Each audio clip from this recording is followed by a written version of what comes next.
반갑습니다. 우리 옆 사람에게 인사하시죠. 반갑습니다. 인사하세요. 영상으로 예배하시는 우리 성도님들, 가정에서 예배하는데 반갑습니다. 작년 추수감사 주일 이후로 오늘 최고로 많이 모였습니다. 작년에 추수감사 이후로 2.5단계가 되어지면서 그때부터 잘 모여지지 못했는데 오늘 최고로 제일 많이 모인 것 같습니다. 건강한 모습으로 이렇게 뵌 거 얼마나 감사한지 알 수 없어요. 지난주에 여러분에게 약속을 했죠. 진짜 이번 주는 설교를 짧게 하겠다. 약속을 했습니다. 그래서 저도 원고를 다른 때는 7장을 했는데 오늘은 5장을 했습니다. 그러니까 2장이 빠졌어요. 오늘은 좀 원고에 충실하게 제가 설교를 하려고 합니다. 원고에 충실한다고 하는 얘기는요, 원고를 많이 읽겠다라는 얘기입니다. 오늘은 좀 우리 목사님이 짧게 설교할 거다 기대하셔도 될 것 같습니다. 11월 달 그러면 감사의 달이다 이렇게 얘기를 합니다. 그리고 11월 첫째 주를 추수감사주의를 지키는 교회가 있고 11월 셋째 주 대부분이 추수감사주의를 지키죠. 근데 저희는 11월 셋째 주 추수감사주의를 지킵니다. 오늘 우리가 감사하는 그런 날입니다. 하지만 1년 10개월째 이어지는 그 코로나19로 인해 감사보다는 원망과 불평, 또 실망과 좌절이 쌓이고 깊어지고 있습니다. 하지만 인생을 살면서 긍정적인 면이든 부정적인 면이든 하면 할수록 쌓이고 깊어진 말처럼 감사를 하면 할수록 감사할 일이 많아지고 있습니다. 사실 코로나19 가운데 저희 교회는 큰 영향 없습니다. 경제적인 것도 재정적인 것도 큰 영향은 없었어요. 그러나 다른 교회들은 상당히 많은 큰 영향들을 가져왔습니다.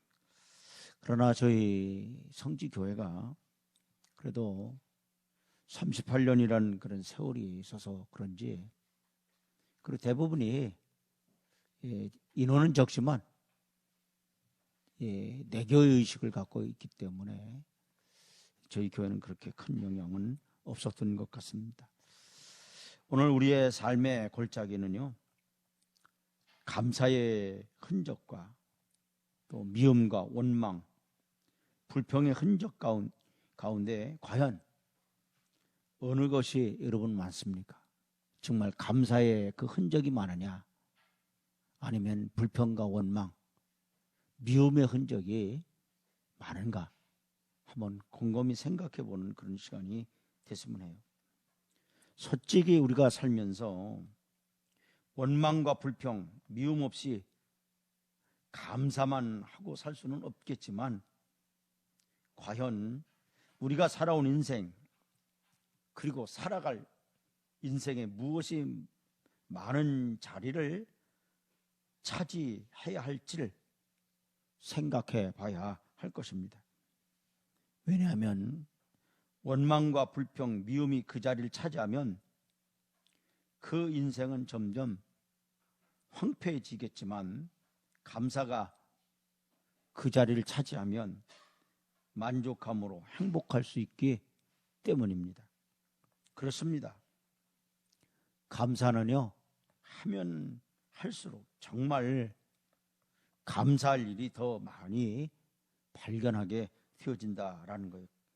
그러기에 주위에 있는 사람들에게 감사하고 또 있는 일에 감사하고 현재 가지고 있는 일에 감사를 해야 합니다. 무엇보다 평소에 감사를 비축해 두면 어려운 시기가 올 때 큰 도움이 된다는 사실을 깨닫기를 바랍니다. 하지만 감사를 많이 한다고 해서 또 힘든 시기가 오지 않는 것은 아닙니다.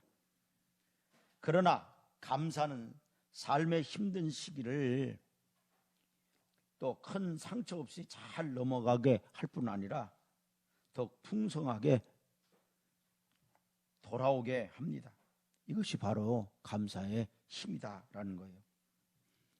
땅도 메마르면요 어떻게 됩니까? 쩍쩍 갈라지는 것처럼 감사하지 않으면요 우리 마음 역시 갈라진다라는 사실이에요. 그 결과 매사가 원망과 불평, 미움으로 나타납니다. 그러기에 아주 작은 것부터 감사를 표하시면 그 쌓인 감사에서 더 큰 감사를 할 수 있게 된다는 사실을 기억하기를 바랍니다. 그래서 지난해 여러분에게 우리가 감사할 것을 하나하나 세워보자 그런 말씀을 여러분에게 드렸죠. 그래서 눈이 있는 거 감사해야 되고 코가 있다라는 거 감사해야 되고 입이 있다라는 거 감사해야 되고 또 들을 귀가 있다라는 거 감사해야 되고 두 다리가 있다라는 거 감사해야 되고 두 팔이 있다라는 거 감사해야 되고 여러분 10손가락 10발가락이 있다라는 거 감사해야 된다라는 말씀을 작년에 여러분에게 드렸습니다. 오늘 감사의 힘을 기대하며 작은 것부터 감사를 시작하는 그런 여러분 되시기를 바랍니다. 감사는 우리가 꼭 가져야 할 이 습관이라는 거예요. 여러분 불평, 원망 그것도 습관입니다. 자꾸 이렇게 불평하는 사람이 있죠.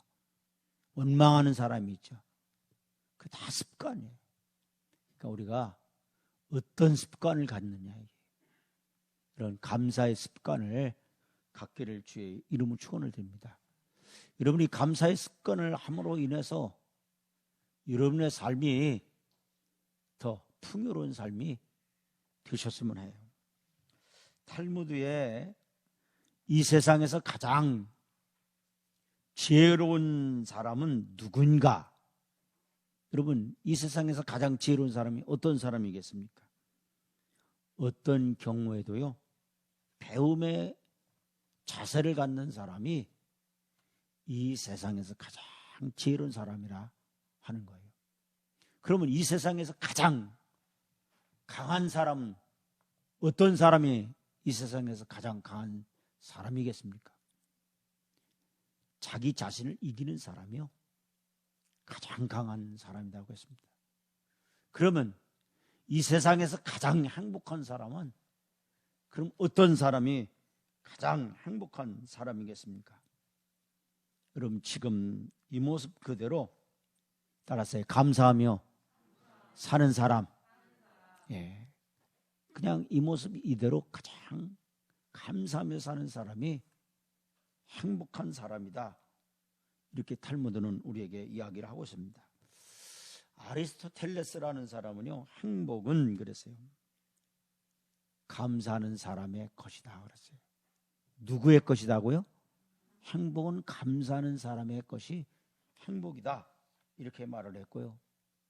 인도의 시성 타고르는요, 감사의 분량이 곧 그랬어요. 행복의 분량이라는 거예요. 여러분이 감사하는 분량만큼 여러분의 그 행복한 분량이 되어진다. 이라는 거예요. 여러분 사람은요, 감사한 만큼 행복하게 살 수 있다라는 거예요. 행복은 감사와 정비례합니다. 행복해서 감사하는 것이 아니라 따라서 감사해서 행복하다. 예, 내가 행복해서 감사하는 게 아니라는 거예요. 감사하다 보니까 행복해진다라는 거예요. 여러분, 필헬름 웰러라는 사람은요, 가장 행복한 사람은 가장 많이 소유한 사람이 아니라 가장 많이 감사하는 사람이라 그랬어요. 여러분이 얼마나 가장 많이 감사하느냐에 따라서 여러분이 행복한 사람이 된다라는 거예요. 결국 행복은 소유의 정비례하기보다 감사에 정비례한다라는 거예요. 아무리 지식과 권세와 부를 많이 쌓아놓았다고 해도 감사가 없으면요, 진정한 풍요로운 삶을 살 수가 없다라는 거예요. 감사가 없는 마음은요, 지옥과 같고, 또 감사가 없는 가정은요, 메마른 광야와 같다, 이렇게 말하고 있습니다. 감사는요, 행복의 원료이고 풍요로운 삶의 재료이다, 이런 말이 있어요.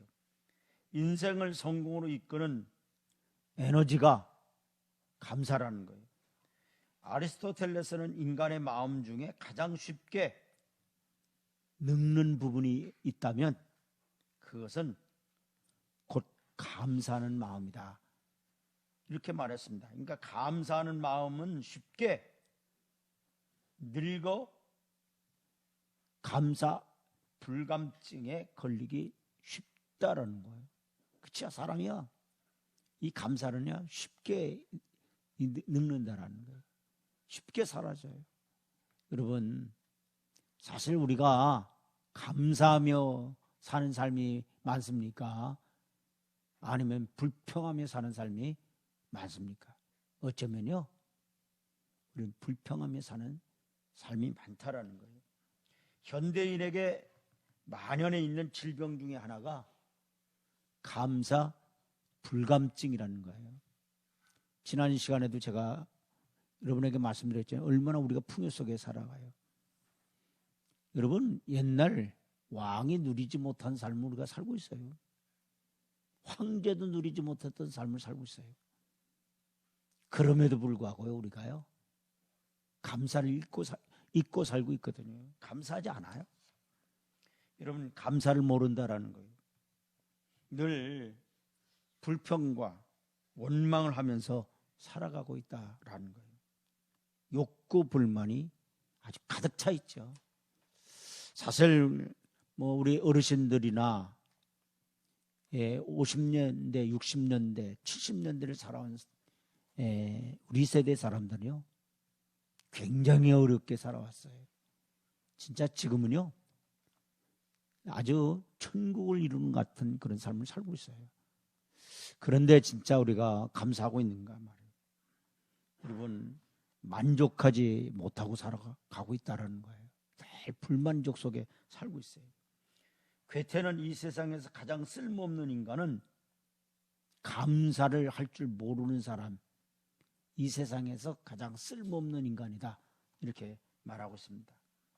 따라서 의도적으로라도요, 감사하는 마음을 간직하기를 위해 노력하기를 주의 이름으로 축원을 드립니다. 여러분, 감사는 따라서 의도적으로 해야 돼요. 그냥 억지로라도, 어떤 목사님은 그러더라고요. 감사는 억지로라도 하라는 거예요. 여러분, 의도적으로라도 감사하시기를 주의 이름으로 축원을 드립니다. 살다 보면 가끔씩은요, 아니 종종 감사를 잊어버리고 살 때가 참 많지요. 감사의 생각, 감사한 말, 감사에 합당한 응답을 한다라는 것이 어려워질 때가 많기 때문이에요. 그러나 우리 삶에 감사가 없다면 그런 삶은 사막 같은 삶, 광야 같은 건조하고 간조해서 먼지만 푸석되며 흩날리는 메마른 삶이 되고 말 겁니다. 부시 대통령이죠. 미국 대통령이 되면서 최초로 흑인 국무장관이 된 뉴욕 빈민가의 출신 콜린 파월 장관이라는 분이 있지요.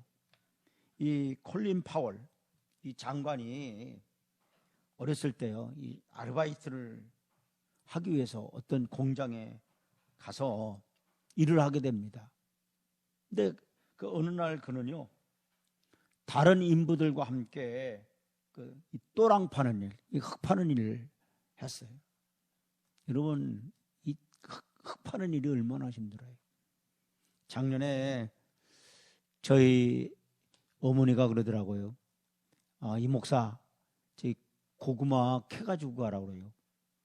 그래가지고요, 그전에는 고구마를 다 캐서 주셔서 저는 고구마 캐는 게 그렇게 힘든 줄 몰랐어요. 삽을 가지고 가서요, 우리 고향은 개흙입니다. 아주 개흙이라요, 이 땅 파기가 아주 힘들어요. 그 다리 아픈 발로요, 이 삽을, 다리 아픈 발로는 딛고 그 왼 발 가지고서는 삽을 이렇게 하려니까 이게 들어가지를 않아요. 세상에요, 삽을요, 이 삽질을 해보려니까요, 흙을 팔 수가 없는 거예요. 이 고민인 거예요. 이 고구마를 캐가라고 했는데 제 힘으로는 이 고구마를 캐가기가 힘든 거예요. 우리 아버지가 그걸 보더니요, 그래도 우리 아버님은 농사를 지신 분이라 이제 금박금박 파시더라고요. 그래서 저희 아버님이 다 파주셨죠. 그래서 가져왔는데 이 도랑 파는 일을 이 콜린 파울이 한 거예요. 근데 어떤 사람이요, 이 삽을 이렇게 기대놓고서는요, 이렇게 이 회사가 말이야, 이렇게 힘든 일을 시키면서 말이야, 임금 적게 준다고 불평불만을 하더라는 거예요. 근데 다른 한 사람은요, 땀을 뻘뻘 흘리면서 그 자기 맡은 일에 열심히 도랑을 팔더라는 거예요.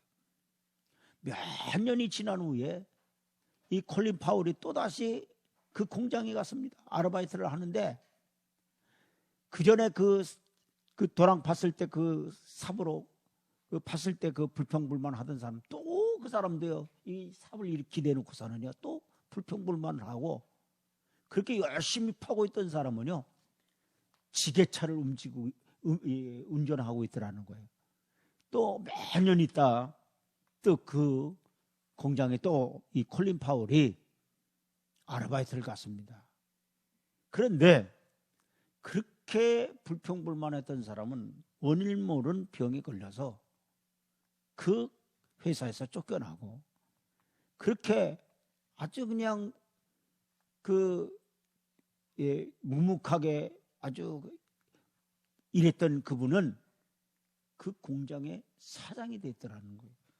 그래서 그 일화를 생각하면서 이 파월 인생의 큰 교훈이 되었다고 이렇게 얘기를 하고 있습니다. 여러분, 불평을 일삼는 사람은 결국 스스로 무슨 열매를 맺느냐, 이게 불평의 열매를 맺을 수밖에 없다라는 거예요. 반면 감사는요, 그에게 상응하는 열매를 가져올 뿐 아니라 그 자체로 행복을 증가시켜 준다라는 거예요. 여러분, 행복은 결국 감사에 비례하게 돼요. 서양 속담 중에 이런 명언이 있어요. 여러분이 이 명언은 들어보셨을 거예요. 행복은 언제나 감사의 문으로 들어와서, 행복이 어떤 문으로 들어와요? 감사의 문으로 들어온다는 거예요. 그리고 불평의 문으로 나간다라는 거예요. 여러분, 행복은요, 따라서 감사의 문으로 들어오고, 내가 감사하면 행복은 어떻게 해요? 들어온다라는 거예요. 불평하면요, 행복이 나간다라는 거예요. 그래서요, 조심하라. 불평의 문으로 행복이 새 나간다 그랬어요. 여러분, 조심해야 돼요. 무슨 문으로 행복이 새 나가요? 불평의 문으로 새 나간다라는 게. 그러면서 이런 말을 했습니다. 기억하라. 감사의 문으로 행복이 들어온다. 따라서요, 뭘 기억하라는 거예요? 감사의 문으로는 뭐가 들어오고? 행복이 들어오고, 불평의 문으로 행복은 나간다라는, 이거를 기억하라는 거예요. 이것이 감사의 힘입니다. 일본 대기업 파나소닉의 창업자 마시다 고노스케라는 사람은 95세를 살았어요. 1894년서부터 1989년까지 살았더라고요. 근데 그는요, 경영의 신으로 통하는 유명한 사업가입니다. 그는 집안의 몰락으로 초등학교 4학년을 중퇴하고요, 자전거포 점원으로 일하며 사회생활을 시작을 했다고 해요. 마시다는 온몸으로 험한 세상을 배워가며 570개 기업 13만여 명의 종업원을 거느린 대기업의 총수가 되었다고 해요. 그는 자신의 성공 비결이 이걸 세 가지로 말을 했는데, 첫째는 가난, 두 번째는 허약한 몸, 세 번째는 못 배운 것. 그러니까 가난, 허약한 몸, 자신이 못 배운 것이 성공의 세 가지 비결이라고 이렇게 얘기를 했습니다. 그는 이것들을 불만의 조건으로 받아들이는 것이 아니라 무슨 조건으로 받아들였느냐? 감사의 조건으로 받아들였다라는 거예요. 그래서 그는 가난 때문에 부지런히 일했다라는 거예요. 가난하지 않았으면 그는 부지런히 일하지 않았겠죠. 놀고 먹었겠죠. 그런데 가난 때문에 부지런히 일했다라는 거예요. 또 몸이 허약하기 때문에 건강의 소중함을 알고요, 몸을 아꼈다고 해요. 그러니까요, 허약한 몸이지만 몸을 아끼니까 몇 세를 살았어요? 95세를 살았다라는 거예요. 그 다음에 못 배웠기 때문에 세상의 모든 사람을 스승으로 만들어 배우는데 노력을 했다, 이렇게 말합니다. 이처럼 감사는요, 물질적 풍요와 사회적 성공을 불러오는 힘이 된다고 이렇게 얘기하고 있습니다. 여러분, 이것은 제가 많이 여러분에게 말씀드렸는데, 감옥과 수도원의 공통점이 뭐냐? 세상과 고립되어 있다는 게, 감옥하고요, 이 수도원은 이 세상하고 이렇게 단절되어 있잖아요. 고립되어 있다는 게 이 공통점이라는 거예요. 그런데 다른 게 있다면 뭐냐 이게? 불평하느냐, 감사하느냐의 차이뿐이라는 거예요. 감옥이라도 감사하면요, 수도원이 된다고 이렇게 말하고 있어요. 이런 감사는 희망의 언어예요.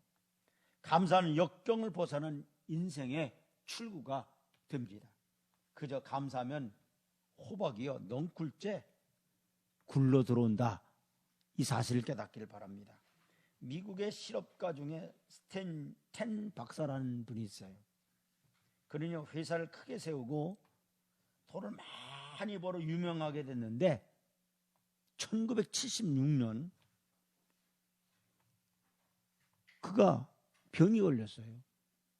그런데 그 병이 어떤 병이냐면 척추암 3기 진단을 받았어요.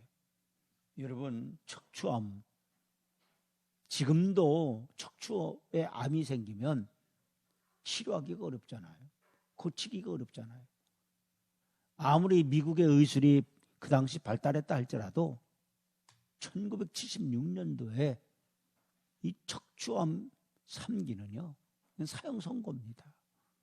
그래서 이 척추암 3기의 진단을 받았는데, 그 당시에 이제 수술도 할 수 없었고 또 약물로도 고치기 힘든 그런 병이었어요.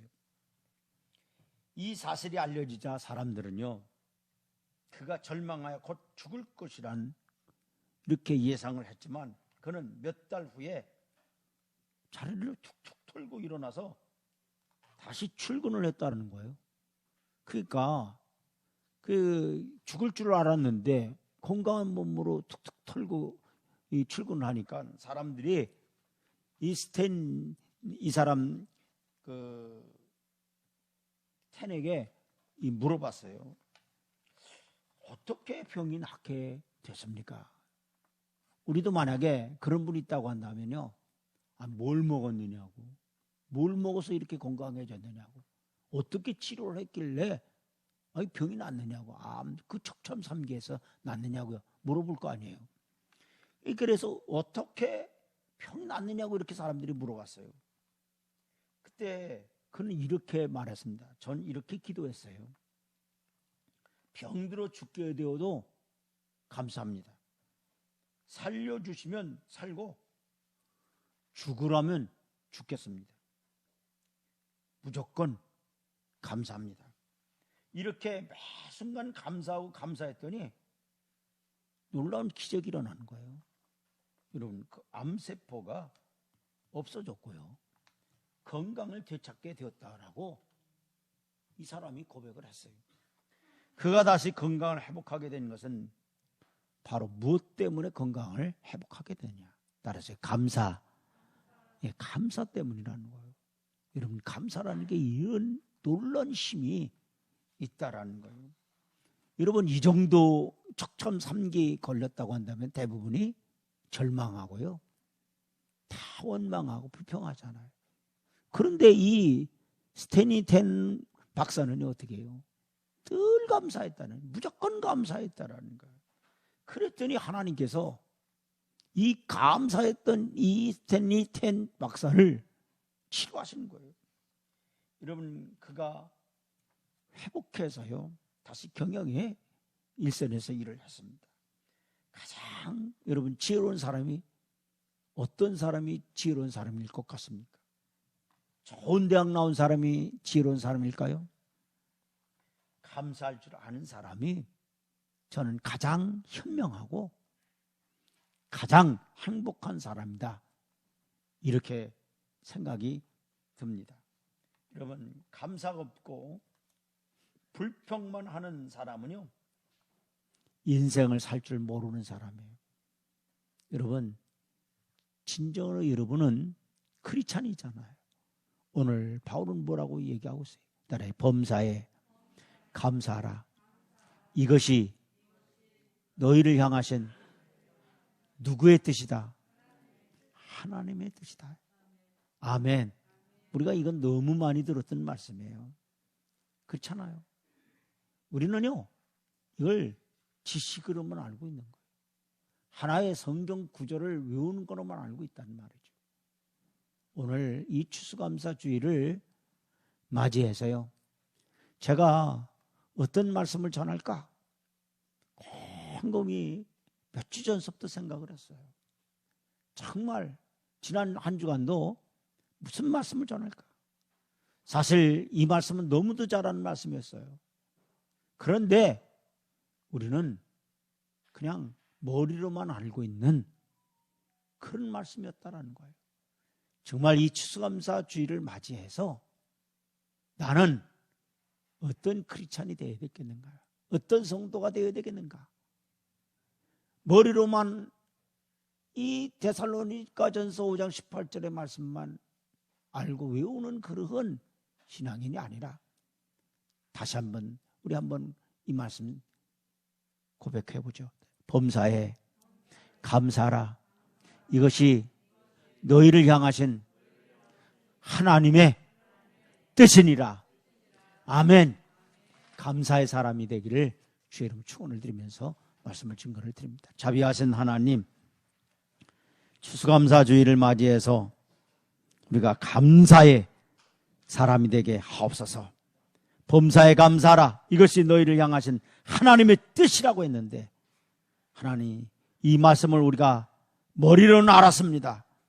그러나 우리의 삶으로 실천하지 못할 때가 많았는데, 우리가 감사하며 살며 감사가 습관화되게 하여 주시고 의식적으로라도 감사할 수 있는 우리가 되어줘서 감사의 열매를 맺고 사는 귀한 삶이 되게 하옵소서. 예수의 이름으로 간절히 기도합니다. 아멘.